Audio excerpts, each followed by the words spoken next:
इतिहास के पन्नों में इंसान को काबिल बनाने में व्यापार का बहुत बड़ा योगदान रहा है। अगर व्यापार की समझ इंसान में नहीं आती तो इस आधुनिक दुनिया की कल्पना करना भी शायद मुश्किल होता। आज इस सभ्य समाज में आप और हम भविष्य की ओर बढ़ रहे हैं तो केवल व्यापारिक लेन देन और व्यापारिक समझ के कारण। नमस्कार, मैं रोहित कौशिक आपके लिए ला रहा हूं इतिहास के पन्नों से लेकर आधुनिक दुनिया के हर व्यवसाय की कहानी को।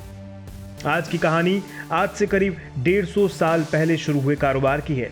इस कारोबार ने आज के आधुनिक भारत के व्यवसाय की नींव रखी थी, या यूं कहिए भारत को कारोबार करना सिखाया था। हम बात कर रहे हैं टाटा के कारोबार की, जिसकी नींव जमशेदजी टाटा ने 1868 में रखी थी। टाटा के 150 साल के कारोबारी इतिहास को शब्दों में बता पाना आसान नहीं है, लेकिन हम कोशिश करेंगे कि आपको 1868 के जमशेदजी के कारोबारी दौर से आज के रतन टाटा जी के कारोबारी समय में ले आएं। सन 1868 का वो दौर बहुत मुश्किलों भरा हुआ करता था। अंग्रेज हुकूमत भारत पर राज किया करती थी। उस दौर में किसी भी कारोबारी के लिए अपने व्यवसाय को जमाना आसान काम नहीं हुआ करता था, लेकिन 29 साल की उम्र में 21,000 रुपए की पूंजी के साथ जमशेद जी ने अपने कारोबार की नींव रखी। हालांकि जमशेद जी का परिवार पहले से ही कारोबार किया करता था। आपको जानकर शायद हैरत हो कि टाटा फैमिली शुरुआत में अफीम का कारोबार किया करती थी, जो आज के समय में तो फिलहाल इल्लीगल है, लेकिन उस जमाने में चीन से किए जाने वाला अफीम का यह कारोबार कानूनी हुआ करता था। दरअसल पूरी दुनिया में अपना एम्पायर खड़ा करने के लिए पश्चिमी देश भयंकर मारकाट किया करते थे। युद्ध में घायल सैनिकों को दर्द से निजात दिलाने के लिए उस समय सबसे बेहतर ऑप्शन अफीम ही हुआ करती थी। यही कारण था कि उस समय जमशेद जी का परिवार अफीम का कारोबार किया करता था। लेकिन बाद में जमशेद जी ने ही अपने परिवार को अफीम के कारोबार से निकालकर एक बड़े बिजनेस एम्पायर में बदल दिया। 1868 में शुरू किए गए कारोबार में उनको आसानी से सफलता हाथ नहीं लगी। कई बार विफलताओं का मुंह देखना पड़ा, लेकिन समय के साथ साथ व्यापार में तब्दीली करते हुए जमशेद जी ने 4 बड़ी परियोजनाएं लगाई, या यूं कहिए 4 बड़े लक्ष्य रखे। इन लक्ष्यों में थी एक स्टील कंपनी, एक वर्ल्ड क्लास होटल, एक एजुकेशन इंस्टीट्यूट और एक जल विद्युत परियोजना यानी हाइड्रो इलेक्ट्रिक प्लांट। इनके पीछे जमशेद जी की भारत को एक आत्मनिर्भर देश बनाने की सोच थी। हालांकि उनकी जिंदगी में सिर्फ एक ही परियोजना पूरी हो सकी, वो था होटल ताज। ताज होटल के बनने के पीछे भी एक छोटा सा किस्सा है। दरअसल एक बार जमशेद जी एक महंगे होटल में गए, जहां से उनको उनके रंग के चलते होटल से बाहर जाने को कहा गया। इस वाकये से उनके मन में इतनी ठेस पहुंची थी कि उन्होंने उसी वक्त तय किया कि वे भारतीयों के लिए सबसे बेहतर होटल बनाएंगे, और ऐसा उन्होंने करके दिखाया। 1903 में मुंबई के समुद्र तट पर ताजमहल पैलेस होटल तैयार हो गया। ये मुंबई की पहली ऐसी इमारत थी जिसमें बिजली थी, अमेरिकी पंखे लगाए गए थे, जर्मन लिफ्ट मौजूद थी और अंग्रेज खानसामा भारतीयों के लिए खाना पका रहे थे। ये होटल दिसंबर 1903 में लगभग 4 करोड़ 21 लाख रुपए की मोटी रकम से तैयार हुआ था। इसमें भी उनकी राष्ट्रवादी सोच साफ दिखाई देती है। बाद में उनके अधूरे सपने को टाटा की आने वाली पीढ़ियों ने पूरा किया। इन्हीं 4 परियोजनाओं के चलते टाटा ग्रुप की भारत में कारोबारी हैसियत बनी। उनकी इन्हीं सफलताओं ने पहली बार भारत को औद्योगिक तौर पर आत्मनिर्भर बनने का वो सपना दिया। यहाँ से शुरू होती है जमशेद जी के बाद के कारोबार का सफर। 1901 में भारत में पहले बड़े पैमाने के लोहे के कारखाने का गठन शुरू किया गया और 1907 में इन्हें Tata iron and steel company के रूप में संगठित किया गया।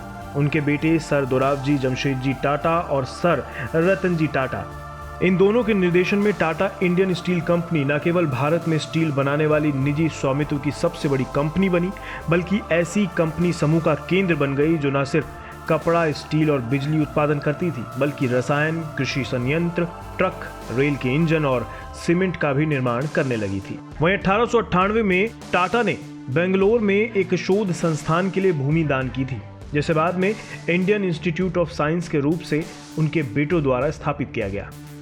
इसके बाद से JRD टाटा का समय आया। उन्होंने 1932 में टाटा एयरलाइंस की स्थापना की, जिसका 1953 में अंतर्राष्ट्रीयकरण हो गया और इसका विभाजन करके इसको भारत की प्रमुख घरेलू तथा अंतर्राष्ट्रीय हवाई सेवा इंडियन एयरलाइंस कॉरपोरेशन और एयर इंडिया का स्वरूप दिया गया। टाटा एयरलाइंस से जुड़ा भी एक छोटा सा किस्सा है। दरअसल JRD टाटा उद्योगपति नहीं बनना चाहते थे, उनका सपना था पायलट बनने का। इसके चलते वे लुइस बेलराइट से मिले थे, जिन्होंने 1909 में पहली बार इंग्लिश चैनल पर उड़ान भरने का कारनामा कर दिखाया था। आपको शायद ना पता हो, जेआरडी भारत में पायलट बनने वाले पहले शख्स थे। बॉम्बे फ्लाइंग क्लब से जारी उनका लाइसेंस का नंबर 1 था, जिस पर उन्हें काफी गर्व भी था। जेआरडी टाटा ने भारत में पहली एयर मेल सर्विस शुरू की थी। तब वे उस विमान को खुद ही उड़ाया करते थे। उस दौर में कोई रनवे नहीं था, तब वो कीचड़ की जमीन पर विमान उतारते थे और उड़ाते थे। यही मेल सेवा आगे चलकर भारत की पहली एयरलाइंस बनी, जिसे आज आप एयर इंडिया के नाम से जानते हैं। जेआरडी ने 1968 में टाटा कंसल्टेंसी सर्विस यानी टीसीएस की स्थापना की थी, ताकि कंपनी का पेपर वर्क कंप्यूटर के माध्यम से हो सके। आज टीसीएस पूरे टाटा समूह की सबसे मुनाफे वाली यूनिट है, जो दुनिया भर में कंप्यूटर सॉफ्टवेयर की आपूर्ति करती है। इसी बीच जेआरडी टाटा के भतीजे रतन नवल टाटा 1962 में टाटा उद्योग समूह में शामिल हुए। 1991 में उन्होंने जेआरडी टाटा के उत्तराधिकारी के रूप में टाटा समूह की मुख्य कंपनी टाटा सन्स लिमिटेड का अध्यक्ष पद संभाला। अपनी मेहनत से टाटा समूह की छवि रतन टाटा ने बदल कर रख दी।